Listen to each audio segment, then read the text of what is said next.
¿Qué me dicen ustedes? Cualquier pueblo del mundo que luchara por su libertad. Llevamos mucho tiempo luchando y todos hemos perdido mucho. Prestemos atención. Ante todo, sobrevivid. No tenéis ni idea de lo importantes que sois y lo importantes que seréis todos y cada uno de vosotros. Si estáis escuchando esto, sois la resistencia. 12:03, pasamos ya con la vista del 15M, de momento con el compañero José Guerrero. Esperemos que Cristóbal se incorpore en breve. Compañero, ¿qué tal? ¿Cómo estamos? Muy buenos días, Rodrigo, y a toda la audiencia de Radio Buñol. Pues nada, aquí estamos un jueves más, en este caso empiezo yo solo, pero bueno, no hay ningún problema. Pues como siempre, en primer lugar, un saludo a esa resistencia que continúa ahí después de 11 años. Muchísimas gracias por aguantar a estos dos humildes y aficionados divulgadores de la cruda realidad. Y bueno, pues vamos a empezar ya directamente. Voy a empezar con un texto que encontré el otro día, que bueno, es bonito y a la vez es duro, ¿no? Es como un relato, es un relato que la verdad es que me conmovió. Lo escuché en el podcast del Bosque Habitado y me pareció precioso y a la vez revelador, ¿no?, de la realidad que estamos viviendo. El relato se llama así: El último gorrión. Está escrito por Pedro Cáceres, un conmovido, un emboscado, que le llaman. Dice así: Érase una vez un gorrión, un simple gorrión. Nosotros no lo sabíamos entonces, pero era el último de la ciudad. Fue una pena no darse cuenta, porque a lo mejor hubiéramos hecho algo, pero es que no nos enteramos. Estábamos tan atareados. Mi mujer y yo teníamos que salir siempre para el trabajo, y al volver a casa estábamos tan cansados que no se nos ocurría mirar lo que había en el balcón. Además, los gorriones son muy poquita cosa. Ni siquiera salen en los documentales de naturaleza. Son tan normales que no pueden competir con los leones, los ñus y las gacelas en el prime time de la siesta. Los gorriones siempre habían estado ahí, como una parte más del paisaje diario. Estábamos tan acostumbrados a ellos que ya no nos parábamos a disfrutarlos. Ni siquiera nos habíamos dado cuenta de que eran cada vez más raros.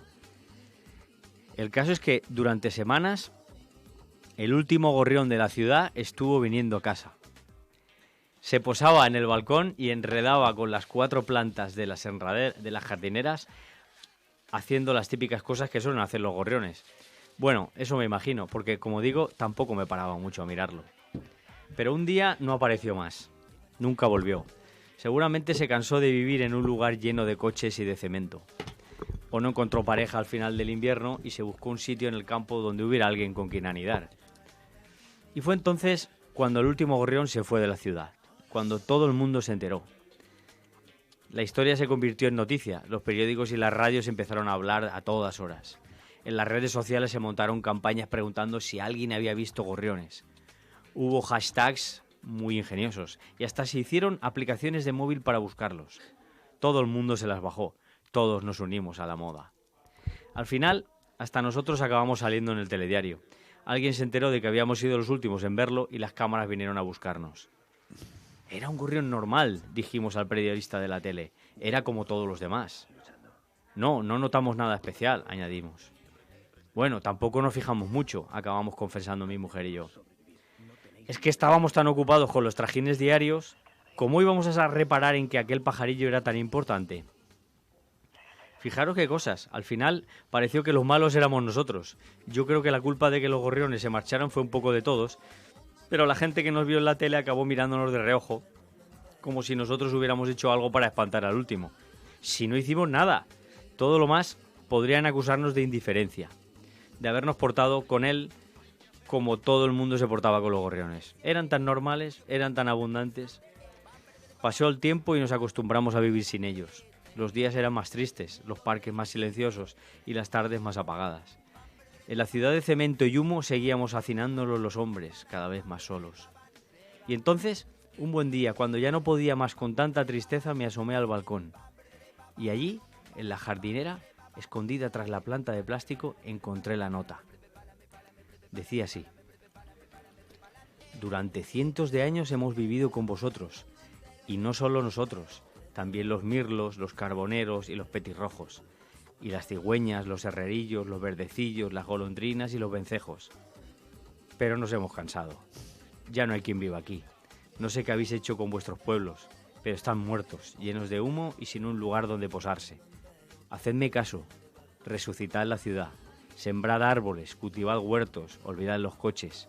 Y si no podéis hacerlo, dejadla, venid a buscarnos. Intentaremos salvaros. Firmado, El último gorrión. Qué bueno. Qué bien. Quería empezar el programa con este relato que me gustó mucho, la verdad. Sí, está muy bien. Además es que es muy premonitorio. Es una buena parábola de lo que estamos haciendo con millones de especies. Digo estamos haciendo, ¿eh? Estamos los seres humanos, ¿no? Que nadie se piense que es por culpa de los pajaritos, la desaparición de los pájaros, ¿no? Bueno, aquí estamos, ¿no? Yo he hecho la presentación ya y quería presentar con este relato porque me tengo que ir ahora mismo, que tengo que pasar el reconocimiento médico. Vale, perfecto. Y había venido justo para darte un regalo. Vale, muchas gracias. Pero como estaba ya aquí, digo, pues vamos a empezar ya, empiezo yo. De categoría. Me alegro un montón de que hayas empezado porque además así no hemos perdido los primeros minutos del programa, claro ¿no? Que no. Bueno, pues nada, aquí estamos otro jueves más y lamentaré tu marcha, ¿no? Porque siempre echamos de menos la compañía de la gente, ¿no? Creemos que... Mira, antes de irme tengo unas cuantas cosas que me rescaté aquí por si puede servir para comentar algo antes de que me vaya. ¿Sabes lo que hago últimamente? No. Leo alguna cosa... ¿Y te la apuntas? Y me rescato el titular. Ajá. Y luego ya pues... Lo buscas. Para no leerlo todo, sí. Comento el titular y luego pues hablamos sobre el titular, ¿no? Ajá. Por no repetir a lo mejor como un loro. Si es un artículo de opinión que merece la pena, por supuesto que hay que leerlo, ¿no? Uh-huh. Pero si es una noticia, bueno, pues se dice uh-huh. y se comenta. Correcto. Creo que es mejor así, ¿no? No sé qué... Por ejemplo, esta semana las talas masivas para fabricar biocombustible se comen el bosque de pinos que arropa al Tajo en su cabecera. Correcto. La plataforma SOS Montes Universales denuncia la extracción masiva de árboles en la comarca turolense de Albarracín, nada menos. Sí, de la marinera. En una zona cercana al Parque Natural del Alto Tajo en Cuenca y Guadalajara, de la que no está claro si pertenece a Aragón o a Castilla-La Mancha. ¿Y qué más dará? Exactamente. ¿Qué cojones más dará si pertenece a Aragón o a Castilla-La Mancha? ¿Qué le importará a los árboles y al bosque si le ponemos un nombre u otro, el sitio donde están? Es que es tan sencillo, es decir, los árboles, los bosques, los ríos, los lagos no pertenecen a ninguna... No deberían, no entienden, no entienden de fronteras, ni de comunidades, ni de nada. Es que además las fronteras y la tierra van cambiando, bueno, las fronteras no, la tierra va cambiando continuamente. Yo recuerdo concretamente las construcciones estos en los arrecifes de estos de Altea, Denia y todo lo demás, que cuando se desmorona la montaña, el chalet se va a hacer al mar y ha desaparecido lo que el catastro ponía que era una propiedad determinada. No existe. Y el río va rompiendo el terreno y va cambiando la fisonomía de la tierra. O sea, ¿qué estamos hablando de que si pertenece a Guadalajara o a Soria? Pues qué más da. Si lo importante es mantener vivo el planeta, ¿no? Lo preocupante es que seguimos pensando en biocombustibles, en combustibles, en mierdas de estas, que además, a poco que leas un poco a Antonio Turiel, te darás cuenta que el biocombustible no se acerca ni a una mínima solución. Básicamente porque los grandes consumidores de estos combustibles, los aviones, biocombustibles, a donde va dirigido estos biocombustibles, tragan de una forma y con una rapidez con la que el bosque no se puede regenerar. Es decir, nosotros no estamos viviendo, esto ya lo hemos dicho muchas veces, pero no estamos viviendo a los ritmos de los límites que marca la naturaleza. Sí, la naturaleza produce a una velocidad y nosotros consumimos 1000 veces más rápido. En una palabra. Con lo cual... No hay nada que hacer. Y luego, aparte, biocombustibles no. No sé si eran biocombustibles. Aquí sí, es biocombustible. Sí. Biocombustible, pero yo creo que entendí, no sé si lo he leído mal porque tampoco me pude a leer en profundidad, creo que era para hacer pellets para las estufas. No te extrañe. O sea, están destrozando los pinos para hacer pellets para las estufas. Para seguir emitiendo. para seguir emitiendo. O sea, es que porque los pellets, tanto la leña, es decir, no estamos... A ver, desde aquí no estamos diciendo que la gente no tenga derecho a calentarse, ¿eh? Sí, por supuesto. Pero estamos destrozando, estamos talando pinos que absorben un montón de CO2. Que nos están dando la solución. Estamos eliminando esos sumideros de carbono para emitir más carbono. Sí, señor. Es que tiene narices la cosa. Narices. Y además es una cosa curiosa, ¿no? Estuvimos hace un par de años con las chavalas en Guadalajara, en la sierra de Guadalajara, toda esa zona que están destrozando. ¿No? Fraguas y la provincia entre Guadalajara y Teruel, que eso es una zona fabulosa, ¿no? Una maravilla, una naturaleza impresionante, ¿no? Y que lo estén destrozando para hacer pellets para las estufas, pues me parece una barbaridad. Y esto me recuerda una cosa, cuando estuve ahí en Chiva, en la presentación de la Comunidad Valenciana, la situación medioambiental, me llamó la atención el ingeniero agrónomo que estaba haciendo la charla. Me hizo un planteamiento que a mí se me había pasado. Cuando estaban poniendo las fotografías de las viejas fotografías de 50, de 60, de 70 años, él comentaba, y es sorprendente cuando ver una fotografía vieja de hace 80 años, de determinadas zonas de la Comunidad Valenciana que estaban peladas completamente las montañas, porque resulta que la gente la utilizaba para hacer leña, para los hornos, para hacer carbón, para hacer cal, todo se utilizaba arrasando toda la montaña. Entonces, las fotografías de hace 80 años, los montes están pelados. Más pelados que ahora. Más pelados que ahora. Es decir, que hemos ganado ahora la situación. Hemos ganado zona forestal. Lo que pasa es que ahora tenemos el problema que no hace 80 años. Y es que tenemos un cambio climático galopante que hace que se reseque todo el matojo, toda la zona forestal y se queme. Sí. Y se queme con mega incendios. Además, una velocidad y además de una manera que no se puede parar, según dicen los bomberos, ¿no? Bueno, ¿y tiene más cosillas? Coméntalas todas y así. Sí. No tienes ningún problema. Había una cosa que era... Bueno, aquí tenía una cosa preparada. Lo que pasa es que como me tengo que ir y es un poco larga, era como retar un poco a nuestros oyentes. Leer una cosa que había encontrado, que es un poco larga, pero decir a los oyentes a ver si sabrían quién es el que ha dicho eso, ¿vale? Lo que pasa es que como es un poco largo no me va a dar tiempo. Vale. Entonces me lo dejo para otro programa. Perfecto, pues adelante. Aquí hay un artículo que leí de un libro nuevo que han escrito los autores de Colapsología. Sí, el nuevo, Sin Energía. No, Colapsología. Vale, es el de Antonio Turiel. Sí, se llama Otro fin del mundo es posible. Sí, es verdad, sí. Y rescato una frase que comentan los tres autores del libro que me parece clave, ¿eh? Pero también un poco como aprendizaje nuestro, tuyo y mío, a la forma de afrontar un poco lo que viene. Lo que nos queda, ¿no? Dice, nuestra propuesta es explorar cómo podemos vivir con tantas malas noticias sin que nos engullan. Las tormentas durarán siglos. Debemos aprender a aguantar sin hundirnos. Debemos aprender a vivir más que a sobrevivir.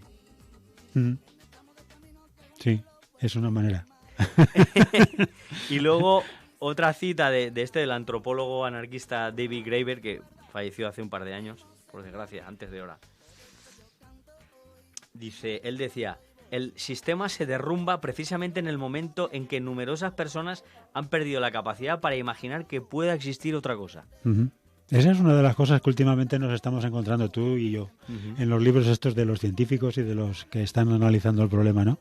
El hecho de que hay que empezar a imaginar el futuro. Es que porque sin imaginarlo es imposible transformarlo. No, si no tienes un plan no puedes conseguirlo. O sea que nos tenemos que empezar a imaginar otro mundo posible y además ver cómo lo podemos ir haciendo, ¿no? Y luego sí que tenía una noticia, comentar un poco la vergüenza, una vez más, vergüenza absoluta de las conclusiones, si es que se puede llamar de esa forma, a las que han llegado en la COP27. Madre mía. En la conferencia de las partes, con un 25% más de lobistas, patrocinado por Coca-Cola y otras... Y en una dictadura. Y otras infamias más, ¿no? Sí, todo Pero junto. la historia es que la conclusión es... Yo lo tengo aquí. Que no hay conclusión. Sí. Sí, me refiero que han dicho que hay que pagar a los países más afectados, pero leía ahí un resumen, por ejemplo, de Luis González Irre, pero dice, hay que pagar pero no lo vamos a decir ni cuánto, ni cómo, ni cuándo. Nada. se les va a pagar. O sea que nada. Nada. O sea que nada. Nada. Yo mi resumen lo tenía apuntado aquí. Cumbre sin reducción ni solidaridad. Ya está. Ya está. Se ha acabado. Es o sea, que o sea, a cada cumbre que pasa es más vergonzoso aún. Más vergonzoso. 27 años. O 27 cumbres, no 27 años. 27 cumbres. Qué vergüenza. Como decía, mientras estaba leyendo uno de los resúmenes de uno de los días, qué diferencia con el Mundial de Qatar, ¿eh? La información. Bueno, pues mientras estaba leyendo un resumen, ahí en un pequeño diario digital de estos, comentaba que había un político, creo que era europeo, que hace unas cuantas cumbres ya, o sea, hace un montón de años ya, dice, esto no es un problema dice, imaginaros que tenemos una finca en llamas y la comunidad de vecinos venga a hacer reuniones, ¿qué es lo que tenemos que ir haciendo? Y estamos con la casa incendiándose, como dice la Greta Thunberg, ¿no? Tenemos la casa en llamas y estamos haciendo próximas convocatorias de vecinos para ver qué es lo que hacemos. Qué barbaridad, ¿no? Bueno, pues esta cumbre, la de Egipto, es el ejemplo perfecto de la irresponsabilidad Por humana. aquí tenía un artículo de aquí, esto. No sé si, yo creo que no es muy largo, pero es conveniente un poco para también dar una idea de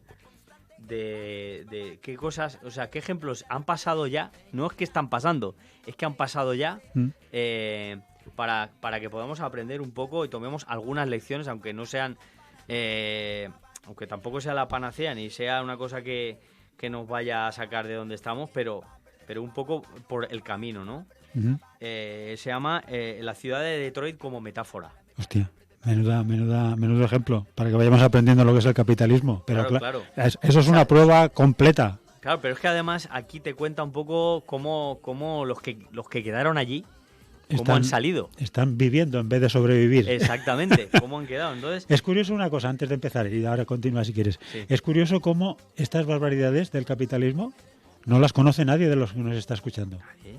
O sea, tú estás hablando de Detroit como ejemplo y la gente nos está escuchando y Detroit dirá, pues aquella ciudad industrial de los coches y ya está. Pero lo que ha ocurrido de esa ciudad industrial de los coches no la conoce nadie. Eso nadie.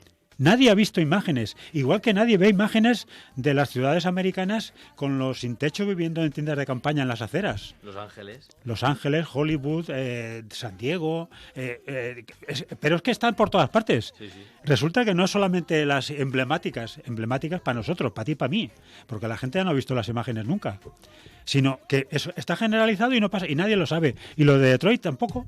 Estas barbaridades, estos colapsos que ya están, que están pasando, que ya han pasado. Ya han pasado. Nadie es conocedor del tema. Adelante con el tema. Mira, dice, las ciudades son un fruto. A ver, si lo puedo ver más grande ahora.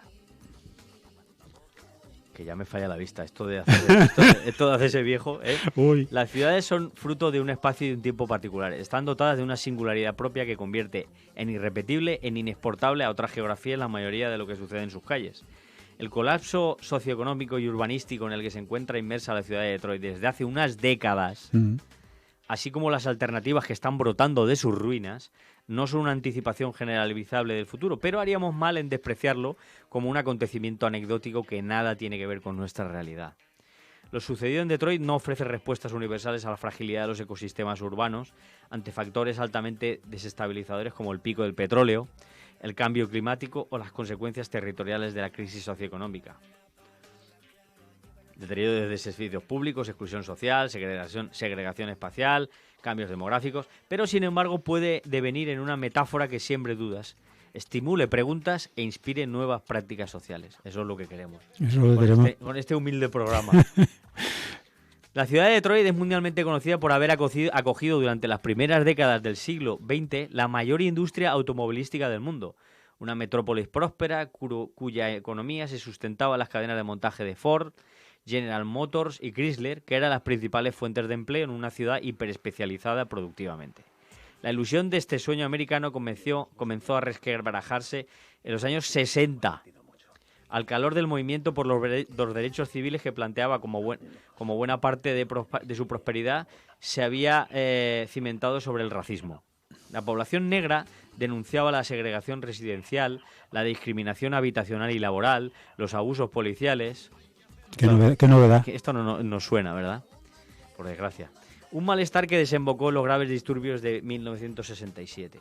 Una insurrección que terminó con la intervención del ejército, dejando 43 muertos y cuantiosos daños económicos en la ciudad. Este suceso aceleró exponencialmente el proceso de huida a los suburbios que la población blanca venía desarrollando desde los años 50. Una retirada que implicaba no tributar en Detroit los impuestos a la propiedad que en Estados Unidos sufragan buena parte de los servicios sociales. Esta dinámica coincide con la crisis del petróleo del año 73, la crisis de la industria automovilística y una nueva división internacional del trabajo que provocan una progresiva deslocalización de la actividad industrial de la ciudad en busca de emplazamientos más favorables y con mejor accesibilidad a las nuevas redes de transporte. Estos dos procesos provocan una mutación radical en la composición de la ciudad que pasa de tener más de 1,5 millones de habitantes en 1960 a 713.000 en 2010, perdiendo en estas décadas más de la mitad de su población. Además, durante ese mismo periodo se pasa de tener un 79% de población blanca a concentrar un 86% de habitantes negros. De forma sintética, estas cifras constatan que únicamente se quedaron en la ciudad quienes no pudieron marcharse por no tener dinero o por no poder acceder a créditos para hacerlo. Este proceso de huida de sus contribuyentes con mayor poder adquisitivo, al que se suma la pérdida de actividad comercial e industrial, termina por sumir a la ciudad en una abismal crisis fiscal, una progresiva pérdida de su capacidad de financiación y del margen para pilotar de forma convencional alternativas políticas desde las instituciones, que permite hablar sin exageraciones de un colapso socioeconómico y urbanístico. Detroit termina adoptando el aspecto de una película de ciencia ficción. Sus edificios más majestuosos quedan abandonados y su arquitectura se va degradando. Los servicios públicos son drásticamente reducidos, educación, bomberos, recogida de basura, seguridad. Y la ciudad escala puestos en el listado de ciudades más violentas de Estados Unidos.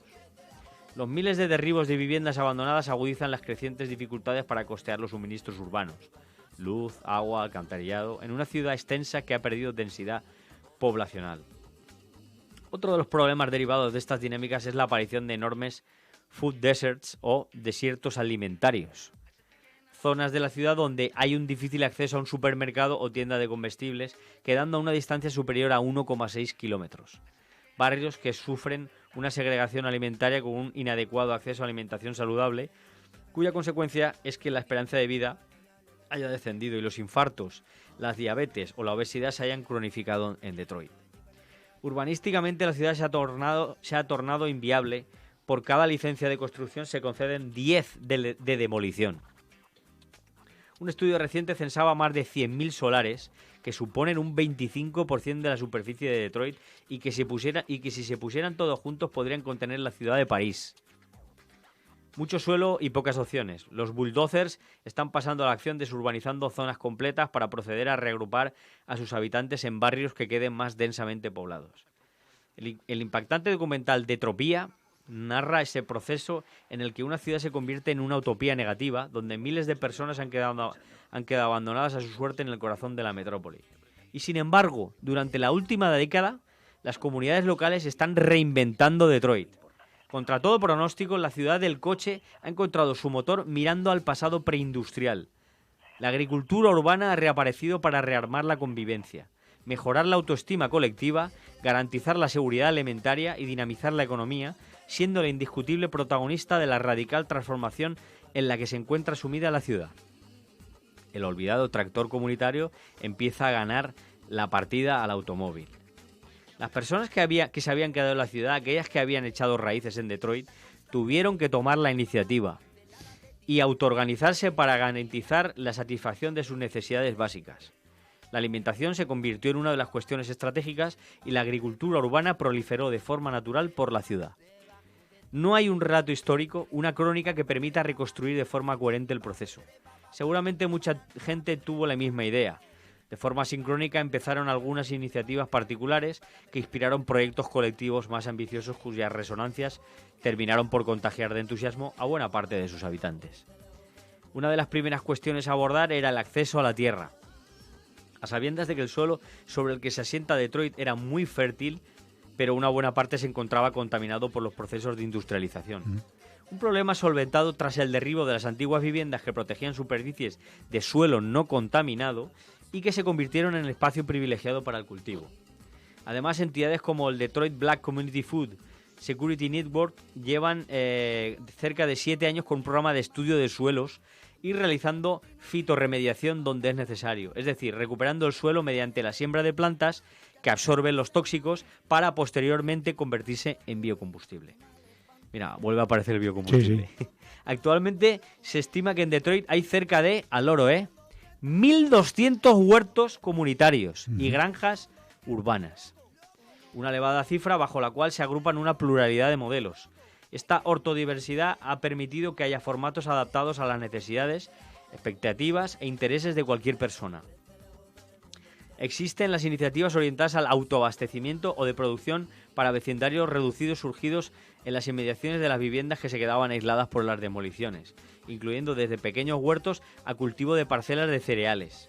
Destaca también la amplia proliferación de huertos comunitarios con una mayor dimensión socioeducativa, que son iniciativas donde se cruzan la alimentación, el embellecimiento urbano y la reconstrucción del lazo social. Qué importante es esto. Espacios no vallados ni protegidos especialmente, pero que paradójicamente no sufren actos de vandalismo. Uno de los ejemplos más citados es el veterano Georgia Street Community Garden, impulsado por un grupo de vecinos en paro. Este colectivo vecinal se encargó de limpiar los escombros y montar una zona de huerta con frutales, un invernadero, una pequeña granja con patos y ovejas, una zona estancial al aire libre y un pequeño parque infantil de forma autogestionada. Otro huerto comunitario relevante sería el Freedom, bautizado así siguiendo un eslogan de Martin Luther King que significaría Sembrando Libertad, que fue impulsado por vecinos desplazados a otros barrios por las reagrupaciones de viviendas. Al llegar al nuevo vecindario y con colaboración de la iglesia local, compraron colectivamente una de las parcelas abandonadas para destinarla a huerto comunitario, ya que afirmaban que construir colectivamente un huerto era la semilla para construir comunidad. Además de la dimensión convivencial, esta iniciativa se implica también en campañas relacionadas con la soberanía alimentaria, otro concepto importantísimo hoy en día. Qué fundamental. Una dinámica en la que se han sumado...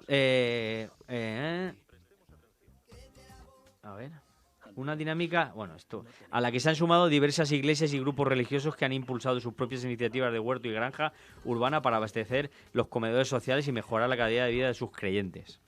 Una de las experiencias más exitosas es la llevada a cabo por los monjes capuchinos, donde producen verduras de forma ecológica para abastecer su comedor.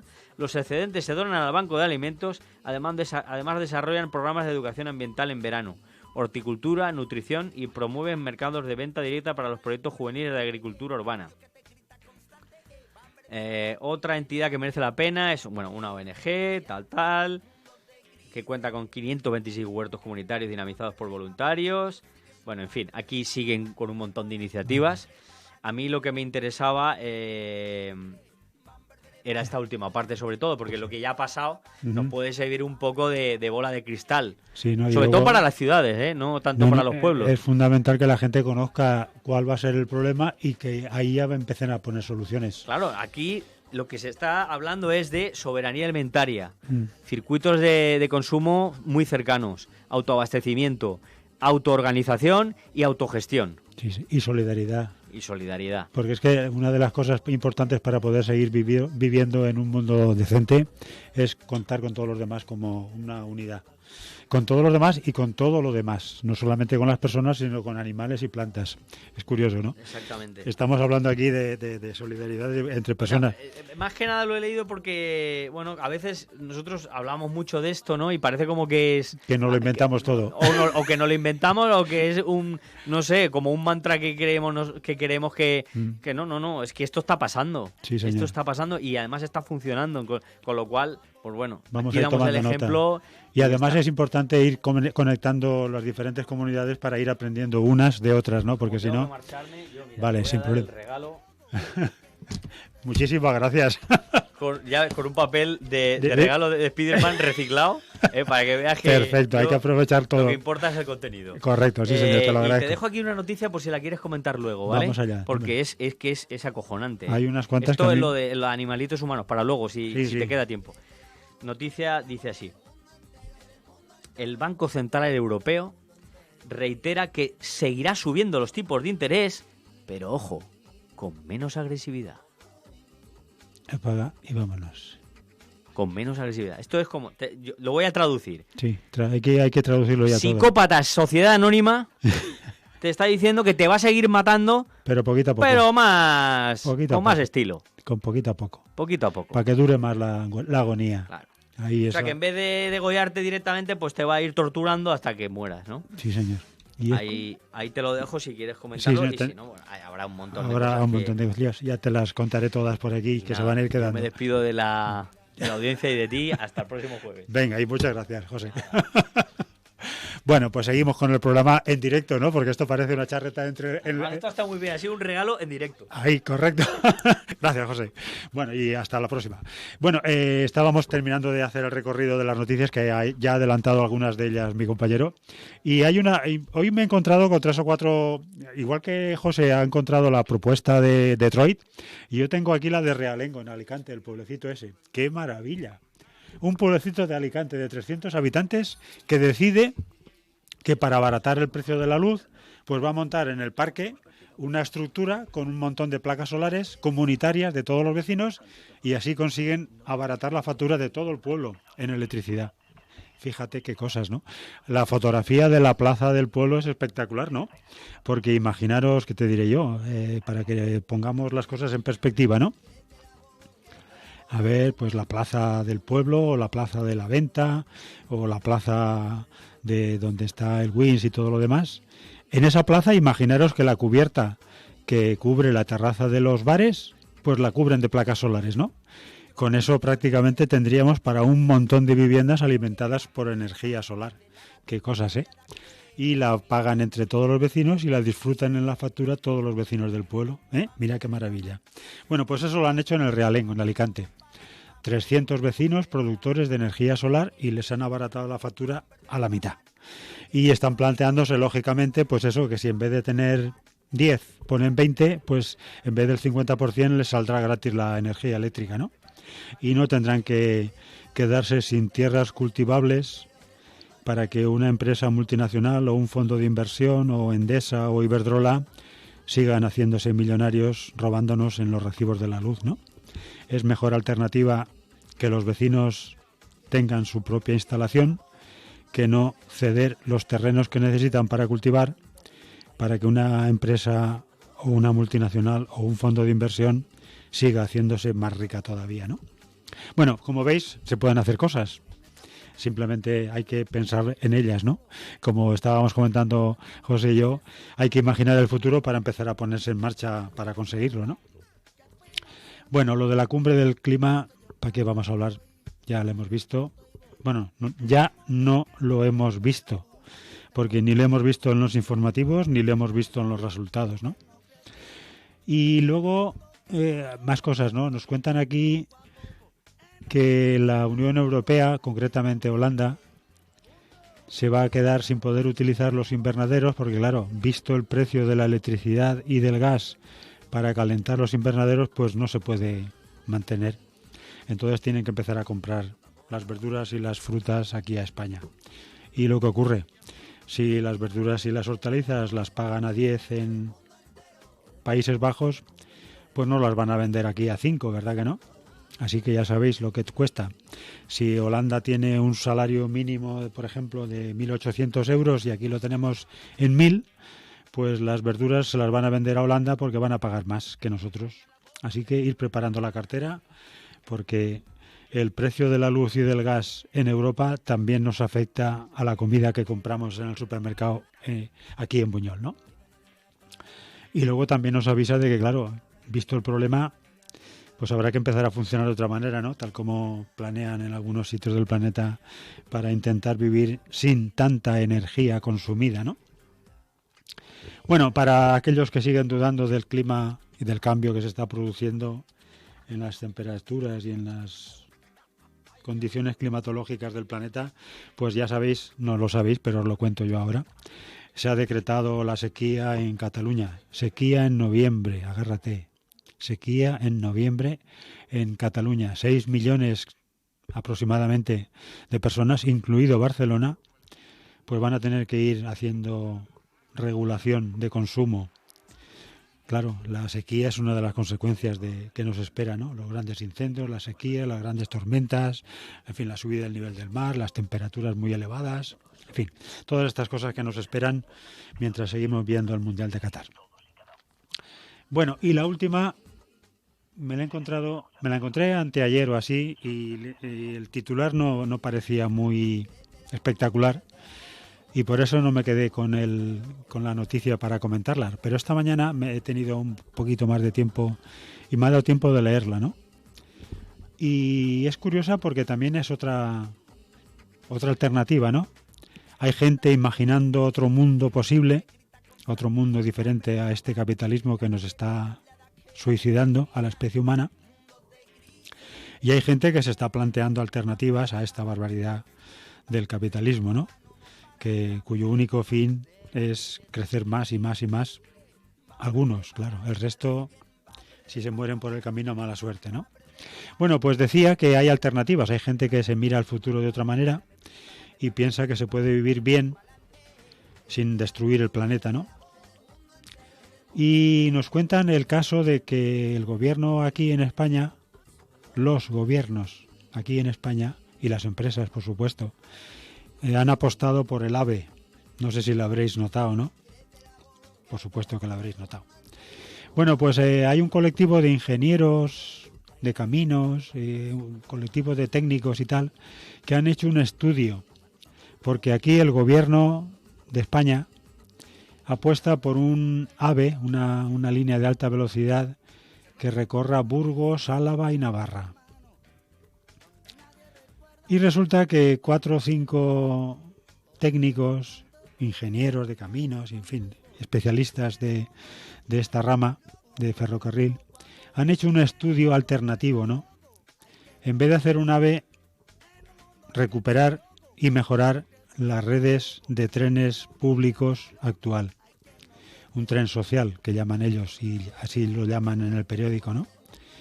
Y han hecho un estudio diciendo, después de hacer el estudio, que así como el AVE solamente tendría 5 estaciones, con lo cual un montón de pueblos se quedarían sin estación de tren, os suena, aquí tenemos aquí lo mismo con el AVE, que tenemos una estación en medio del desierto, ahí en la nada, entre Requena y Utiel, que o tienes coche o no puedes ir allí de ninguna manera, y la de Valencia. Y el resto, pues que se vayan hasta Madrid. Si quieren hacer una paradita en algún pueblo, pues que cojan el tren este que cuesta 16 horas para llegar a cualquier sitio, ¿no? Bueno, pues el colectivo este que ha hecho el estudio dice que hacer y mejorar la red de tren social, el tren público actual, costaría 1.954 millones de euros, menos que montar la línea de AVE que pretende el gobierno. Y con alguna pequeña diferencia, fijaros, así como el AVE solo tendría 5 paradas en determinadas ciudades, con este estudio que proponen alternativo habría 50 estaciones en 50 poblaciones del recorrido. Y una cosa muy curiosa, lo digo porque aquí la gente solamente ve el tiempo de velocidad máxima, ¿no? Dicen que con el estudio que proponen se alcanzaría una velocidad media en el recorrido de 141 kilómetros por hora con la red de tren público y social. Solo 20 kilómetros por hora menos que el AVE. Es decir, que el gobierno propone gastarse casi 2.000 millones de euros más, que luego ya se sabe lo que pasa con los arreglos después, porque hay que hacer más y más y más gasto del previsto. Bueno, pues ahorrarían 2.000 millones y tendríamos un servicio que evitaría que un montón de pueblos se quedaran sin tren y como consecuencia favorecerían la despoblación de la España que están vaciando a palos. Bueno, como veis hay alternativas. El problema está que el capitalismo no deja que esas alternativas fluyan porque, claro, el defender a los ciudadanos y procurar su bienestar está reñido con el negocio de unos pocos a costa de toda la población, ¿no? Bueno, como veis hay alternativas y lo que hay que hacer es luchar por ellas. Como estábamos hablando al principio del programa, hay que imaginar otro mundo y una vez imaginado ponerse en marcha para conseguirlo, ¿no? Bueno, con esto terminamos mira, hablando de capitalismo, hay una, ya sabe, bueno, no sé cuándo es, no sé si ha sido y no me interesa lo más mínimo, ¿no? Lo del Black Friday, el viernes de compras asqueroso que ha venido de Estados Unidos, del país más capitalista y nos va trayendo todas las modas de compras habidas y por haber. Bueno, pues creo recordar que en algún viejo programa de A Vista del 15M hemos hecho esta frase porque me llamó la atención en su momento, pero me la he vuelto a encontrar en alguna otra red social y os la comento. Black Friday. Si no compras nada, te puedes ahorrar hasta el 100% en todos los productos. Está muy bien, ¿eh? Vale, lo digo por eso, porque aquí nos están enseñando a ahorrar y no nos están enseñando a consumir menos, con lo cual ahorramos infinitamente más. Entonces tendríamos que empezar a pensar en otro mundo en el que no nos volvamos locos por consumir, como si estuviéramos enfermos, que lo estamos, y deberíamos de aprender a vivir con menos, pero para vivir mejor. Bueno, luego me he encontrado también, vamos a hacer un poco de ameno el recorrido informativo. Me he encontrado en Twitter, que me da mucho asco también, porque hay cada gentuza por ahí que también hay que no desayunar para no vomitar leyendo determinadas cosas de alguna gente, ¿no? Bueno, pues en uno de los que vale la pena para mí, la que Uda, dice: Twitter nos ha convertido en simples cerillas. No somos capaces de pensar y de analizar, pero saltamos enseguida, instantáneamente, como eso. En cuanto nos rascan la cabeza, ardemos, ¿no? Ya está. Eso es lo que ha conseguido Twitter. Pero me voy a quedar con o sea, nos ha hecho eso, ser agresivos, a odiar al diferente, el estar dispuestos a saltar a la yugular del adversario. Todas estas cosas las ha conseguido Twitter, ¿no? Y también ha conseguido otra cosa, ¿no? Que estemos delante de nuestras pantallas de ordenador matándonos unos a otros con nuestros tweets o con nuestro odio, pero sin hacer nada, directamente desde nuestra silla, desde nuestro sofá, ¿no? Y la frase del final de este tweet me ha parecido genial. Adictos e inofensivos. Es verdad. Estamos todos enganchados a las pantallas, pero sin hacer nada para defendernos de todo el capitalismo que nos está matando, ¿no? Está muy bien la frasecita, me ha encantado. Y luego me encontré el otro día, a propósito de esta campaña en la que el capitalismo nos dice que el capitalista es necesario, el empresario es absolutamente fundamental para la marcha de la economía, que si los bancos necesitan ser fuertes para que la economía sea fuerte, que si los trabajadores tenemos que respetar a los empresarios porque crean riqueza, todas estas mentiras que nos cuenta el sistema capitalista, ¿no? Y lo han conseguido. Han conseguido que pensemos todo eso que os he dicho, todo eso que os he repetido, que nos cuentan continuamente los telediarios, las tertulianos, los economistas del régimen, los periódicos, en fin, todo el sistema mediático nos está comiendo la cabeza diciendo que el capitalismo y los capitalistas son imprescindibles para vivir en un mundo mejor. Y han conseguido, pues eso, que aquí nos estemos matando los pobres, los currantes, los trabajadores, defendiendo al empresario, porque así se creará riqueza y tendremos empleo y todas estas milongas que nos venden, ¿no? Y ocurre esto. Los pobres nos estamos matando defendiendo al rico, al empresario. Y mirad esta frase que me encontré que me parece genial. ¿Ustedes han visto alguna vez a los ricos peleándose para defender a los pobres? Entonces, ¿por qué los pobres nos peleamos entre nosotros para defender a los ricos? Y es verdad. El otro día estaba yo hablando, tomando un almorzando ahí en un bar, con un compañero, un amigo, y él era muy partidario de defender a los empresarios y de que son los que creaban la riqueza, los que creaban empleo. Y es curioso, ¿no? Los empresarios quieren ganar dinero, no quieren crear empleo. De hecho, los bancos que están ganando, entre los bancos y las eléctricas, estos 9 primeros meses llevan ganados 25.000 millones. Se dice pronto, 25.000 millones, un 29% más. Bueno, pues los bancos y las eléctricas y Google y Facebook y Twitter y Enagas y Repsol, lo único que hacen es despedir gente para tener más rentabilidad. Lo que los empresarios quieren no es crear riqueza y empleo, quieren crear riqueza para ellos. Y si para crear riqueza tienen que despedir a mucha gente, pues despiden gente, no crean riqueza creando empleo. Bueno, pues nosotros hemos caído en la trampa y defendemos al empresario como si fuera el origen de la riqueza.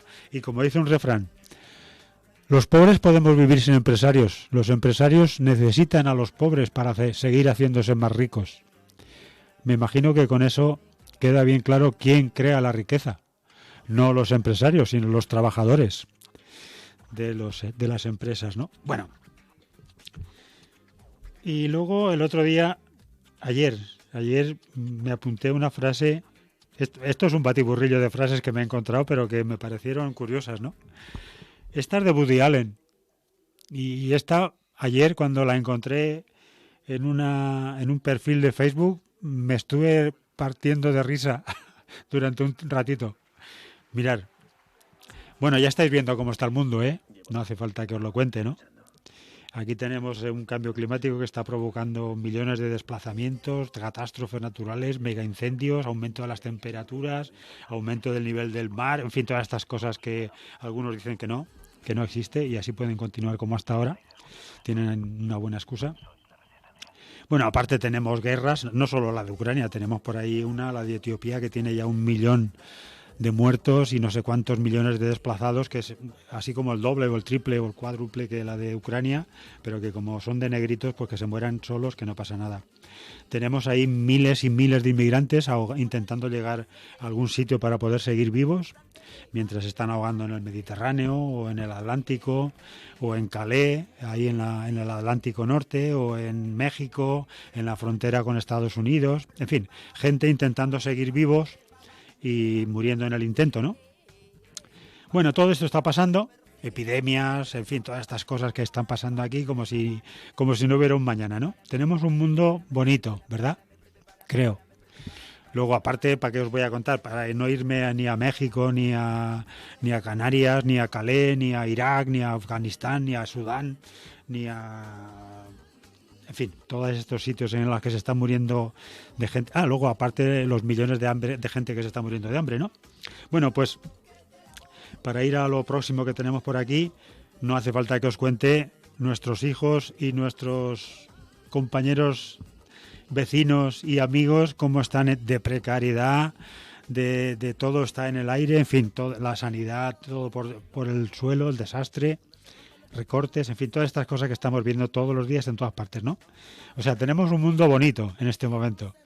Y Woody Allen hace un montón de tiempo, no ahora no sé lo que pondría, escribió lo siguiente, una frase genial: si Dios existe, espero que tenga una buena excusa. Si Dios existe, lo hace todo, lo sabe todo y lo permite, espero que tenga una buena excusa, ¿no? Bueno, vamos a hablar de animalitos humanos porque estamos hablando un montón de cosas variadas y aún nos quedan unos minutitos. Mira.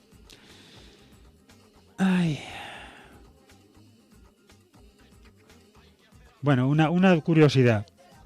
Esta es curiosa y es una cosa que me llama mucho la atención porque la he leído tantas veces que me hace gracia, ¿no? Ayer la volví a leer y digo otra vez, pero eso es una noticia repetida ya muchas veces.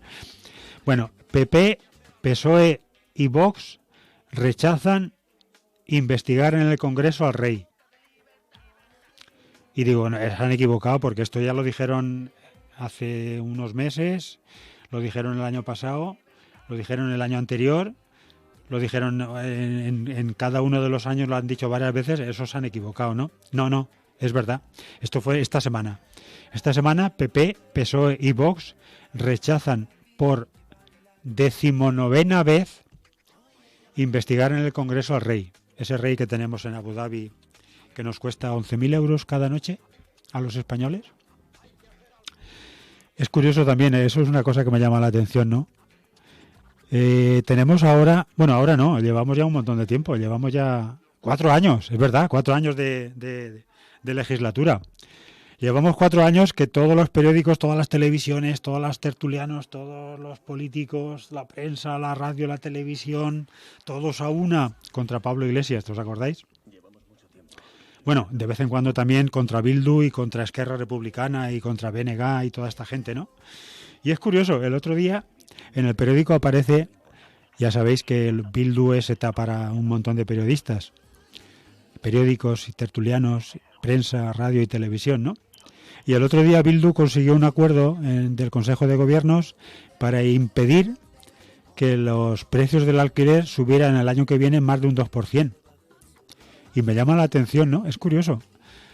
Los filoetarras, los separatistas de Esquerra, los comunistas de Podemos, toda esta gente está procurando, pues eso, un salario mínimo decente, que no te suban el precio del alquiler por las nubes, que tengamos derecho a la vivienda. Es curioso, ¿eh? Los que consideran filoetarras, terroristas, comunistas, separatistas, es curioso que todos los que están sufriendo los ataques de la prensa mayoritaria son los que están haciendo algo por todos nosotros, ¿no? Qué curioso. Y me llama la atención, ¿no? Todos ahora están contra una política. No hace falta que os lo diga porque todos lo habréis visto en televisión quién es, ¿no? Y sin embargo, ahí están ocurriendo barbaridades en un montón de sitios. El rey, por ejemplo. Y nadie recuerda continuamente las barbaridades que ha hecho nuestro rey, robándonos a todos cada día que ha estado al mando de su, iba a decir de su ministerio, de su, no sé cómo se llama, de su reinado. Bueno, para que veáis cómo se manipula la información y cuando quieren poner a alguien en la diana lo destrozan y cuando quieren cubrir a algún corrupto o alguna corrupta, pues nadie se entera y nadie nos enteraremos nunca de estas cosas para que podamos seguir votando corruptos, ¿no? Bueno, hablando de corruptos, algunos buenos momentos de gente que se la juega a pesar de todos los pesares. A mí me encanta la gente esta que tiene tirón público, es decir, que lo conoce mucha gente o la conoce mucha gente porque es público, sea un actor, sea un cantante, sea un escritor o una escritora. A mí me encanta que alguien tome partido, ¿no? Como decía Neruda, hay que tomar partido hasta mancharse, ¿no? Porque si no, eres un hipócrita. Entonces a mí me parece maravilloso que alguien que se juega su prestigio, su fama, su dinero, al final, en resumidas cuentas, tome partido, ¿no? Me parece muy bien. Entonces, el otro día estaba yo viendo unas imágenes que me impactaron, ¿no? Una periodista de la CNN en un estadio de Qatar, haciendo una entrevista, se veía en el vídeo, y llevaba un brazalete arcoíris. Hace falta valor que una periodista de la CNN, nada menos, ¿no?, haga un reportaje en un estadio en Qatar con la que está cayendo por allí, ¿no? Luego el otro día, al principio del todo, ¿no?, la gente que iba a intervenir en la inauguración del Qatar. Dua Lipa, que no tengo mucha idea de quién es, ya me perdonaréis, dice que no quería intervenir allí, que cómo iba a intervenir en un sitio en el que no se respetaban los derechos humanos. Rod Stewart tampoco ha querido intervenir. Rechazó 1 millón de euros para actuar en el Mundial de Qatar. A mí me parece que una gente famosa, como Dua Lipa o como Rod Stewart, si le van a dar 1 millón de euros y dice que no, porque no se respetan los derechos humanos, tiene mucho mérito. Para mí es muy de agradecer, muy de aplaudir y muy de comentarlo en todas partes para que sepamos que somos seres humanos, que tenemos dignidad, que tenemos decencia y que debemos de luchar por esa dignidad, por esa derecha y por ese derecho de los seres humanos a ser éticos, ¿no? En fin, alguno dirá que son tontos, pero para mí en absoluto, ¿no? Precisamente los que creo que son tontos son aquellos que se callan por un plato de lentejas, ¿no? El que se calla en su puesto de trabajo y no acude a una huelga para mantener su puestecito, el que se calla su opinión para que no le marquen. En fin, creo que gracias a que hay unos poquitos que se la juegan, estamos impidiendo de alguna manera que continúen ganando los malos, ¿no? Y precisamente con el silencio de una gran mayoría, como dice no me acuerdo quién, el problema no es la gente que no hace nada. Lo peor es la mayoría que se calla viendo cómo los malos actúan, ¿no? Bueno, pues aquí estamos, aquí viendo el espectáculo de un montón de medios de comunicación que están incitando al odio y de partidos políticos, deshumanizando al contrario y provocando el odio de una parte de la población contra otra parte y provocando que al final ocurra lo que va a ocurrir, que alguno esté tan calentito que directamente se decida a pegar un palo, a pegarle a alguien, al contrario, al que piensan que es diferente de él. Eso es una labor continua de los, entre otros, de los medios de comunicación, de la televisión, de los políticos que se dedican a esto, a incitar al odio, a crear el odio y a deshumanizar, a insultar y a criticar al adversario para considerar y hacer creer que no es un ser humano, que es un monstruo. Estamos poniendo las bases para un ataque físico a esta gente que es diferente, ¿no? Hoy había un artículo de Sarah Babiker y con esa frase me parece que estaríamos todos de acuerdo. Ahora concretamente con este ataque que se está produciendo, hacer crecer el odio hacia el diferente, al que piensa diferente, estamos creando también el miedo, ¿no? De hecho, hay miedo en todo el mundo, ¿no? Y es uno de los requisitos para el crecimiento del fascismo, ¿no? Y esta mujer, Sarah Babiker, decía, hay que tener miedo, pero solo hasta que ellos sientan vergüenza de escupirnos a la cara su desprecio. Porque en definitiva esta gente que está creando el odio sencillamente desprecia al que está debajo de ellos o el que piensan que está por debajo de ellos. Bueno, y termino con una buena noticia porque nos queda un minuto y no quiero hacer entretener a las poetisas que vienen a continuación. Atentos a la poesía que nos hará mejores. Y me entero de otra cosa que también nos está escondiendo la prensa, ¿no? Qué curioso. Cuando alguien hace algo bien, algún político de los que no quieren hablar hace algo bien, no nos enteramos para nada, ¿no? Mirar qué noticia, ¿eh? Me lo he encontrado esta mañana en un rinconcito chiquitín de un tuit pequeño en una red social perdida por ahí. En Barcelona está de alcaldesa ya 2 legislaturas Ada Colau, una activista de la plataforma de afectados por la hipoteca y además una mujer a la que hay que quitarse, de la que me quito el sombrero y la admiro profundamente, ¿no? Todos tenemos fallos, como todo el mundo, pero es consecuente, decente, honesta, ética y me parece maravillosa esta mujer. Todos los políticos no son igual. Lo voy a repetir todas las veces que un político nos demuestre eso que estoy diciendo. Bueno, pues atentos a la noticia. Es una alcaldesa que se dedica a pasear los barrios de Barcelona, hablando con toda la gente, escuchando sus opiniones, sus quejas, sus sugerencias y desde que lleva 8 años está haciéndolo así, ¿no? Ha creado una una eléctrica municipal, en fin, está peleando continuamente, ¿no? Bueno, mirad qué noticia y acabo. Barcelona construye más vivienda pública que toda la Generalitat catalana y la Comunidad de Madrid juntas. Como vemos, si imaginamos un mundo diferente posible y nos ponemos en marcha para conseguirlo, pues hay gente que nos demuestra que se pueden conseguir las cosas. Vamos a intentar imaginar ese mundo y vamos a pelear para lograrlo, ¿no? Y hasta el próximo jueves sigamos pensando soluciones y alternativas. Muchas gracias por vuestra escucha y el jueves que viene más. Donde nadie recuerda que fuimos hermanos. Por eso yo canto hoy, mi mal espanto y voy. En un mundo que está loco, uno crece poco a poco. En un mundo que está loco, hay quien no crece. En un mundo que está loco, uno crece poco a poco. En un mundo que está...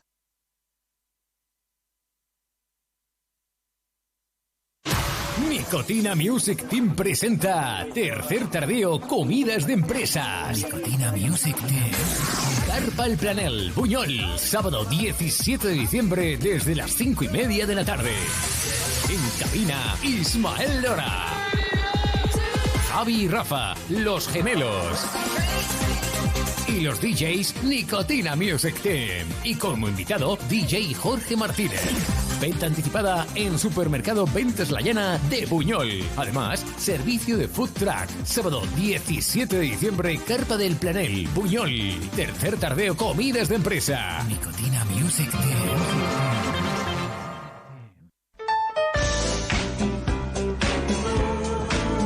En el 107.9 de la frecuencia modulada. Sintonizas Radio Buñol.